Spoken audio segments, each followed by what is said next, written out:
en tant que gosse français, où les seuls modèles que j'avais, c'était les footballeurs et les rappeurs. J'ai pas pu m'identifier à des hommes politiques, à des acteurs, des journalistes, des architectes, même des boulangers. C'est pas normal.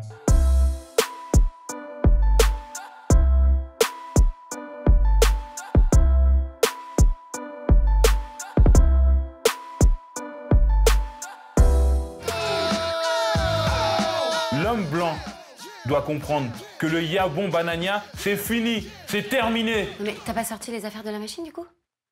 Ma mère m'a toujours dit quand j'étais petit, c'est bien, t'as des amis blancs, vous amusez, tout ça et tout, mais n'oublie jamais que t'es noir, tu n'auras jamais la même vie qu'eux. En fait. Moi, je suis né, j'avais pas l'impression d'être noir. C'est quand je suis arrivé à l'école, là que j'ai compris que j'étais noir. En maternelle, on devait se donner la main avant de rentrer dans la classe et tout.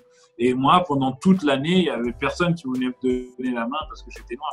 Et un jour, j'en ai eu marre et j'ai dit à la petite fille qui était devant moi, j'ai dit, mais pourquoi tu me donnes pas la main? Elle m'a dit, parce que t'es noir. Et je l'ai regardé, je lui ai dit, mais là, c'est blanc, là, tu peux attraper, là. Donc finalement, on est noir à partir du moment où on rencontre l'autre. Voilà. Je suis noir. Martin Luther King. Je suis nègre. Malcolm X. Je suis un putain de nègre. C'est ça.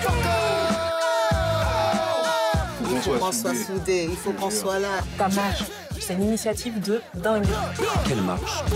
Les blancs sont interdits à ta marche. Ils sont pas interdits. Ils sont pas interdits, mais c'est pas conseillé. C'est qu'ils sont pas Ils vont se faire frapper. Ouais. Non, ils sont pas, pas du tout. Nous, mais il y aura pas une bonne ambiance. Qu'on doit faire des marches pour réclamer l'égalité, c'est un peu, ça fait un peu de peine. Mais au moins, voilà, moi je vois toujours les choses positives et je me dis c'est positif au moins qu'il y ait une prise de conscience de la société française. Ça devrait même pas être une revendication, mais dans la vraie vie, j'aimerais juste être considéré comme un Français à part entière et avoir les mêmes droits que tout le monde, les mêmes opportunités que tout le monde.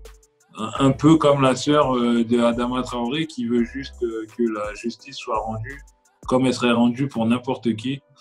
Et donc, c'est pas une revendication. C'est pas une revendication en soi, c'est juste qu'on soit accepté de la même manière qu'un Français blanc, en fait. Vous le reconnaissez? Ouais. Oui. C'est JP, c'est lui qui fait la marche. Des imams qui soutiennent. Non, fais pas ça. Tu sais très bien, les imams, c'est pas good vibe. Quoi? Là, tu vas loin. Non, pour le coup, il a pas tort. C'est pas super ambiance. Tiens, j'invite à mon anniversaire 5 imams, on va pas mettre une ambiance de ouf. Non, c'est vrai, en termes d'ambiance. Je sais pas si c'est la génération Adama, mais en tout cas, notre génération à nous, on n'est pas du tout dans la même optique que nos parents. C'est-à-dire que nos parents, ils sont arrivés, ils ont baissé un peu la tête, ils rigolaient un peu en mode hypocrite pour faire plaisir aux gens.